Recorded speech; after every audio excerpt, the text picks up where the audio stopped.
ঠিক কিনা? শিষ্টাচার শিক্ষা দিলেন। আল্লাহ বুঝাতে চাইলেন তোমরা যদি অপেক্ষা করতে অনেক ভালো হতো। ওয়ালাউ আন্নাহুম সাবারু হাত্তা তাখরুজা ইলাইহিম লাকানা খায়রাল লাহুম। আল্লাহর হাবিব সাল্লাল্লাহু আলাইহি ওয়াসাল্লাম দুপুরের খাবার খেয়ে গড়াগড়ি করছিলেন। আল কাইলুলা, টসিং এন্ড টার্নিং, এপাশ ওপাশ করা। শীতকালে দুপুরের খাবার খেয়ে বিছানায় শুইলে আরাম আছে না নাই? এটারে কাইলুলা বলে।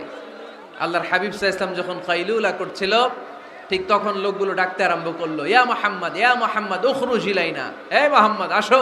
আল্লাহ বললেন খবরদার, আমার নবীকে এইভাবে ডাকা যাবে না, বরঞ্চ আমার নবীকে তোমরা ডাকবে ইয়া নবী আল্লাহ, ইয়া রাসূল আল্লাহ, ইয়া হাবিব আল্লাহ বলে। সুবহানাল্লাহ পড়েন। আল্লাহর হাবিব সাল্লাল্লাহু আলাইহি ওয়াসাল্লাম যতক্ষণ না বের হয়ে আসে তোমাদের অপেক্ষা করা উচিত, সবর করা উচিত। আমরা অনেক সময় সবর করি না।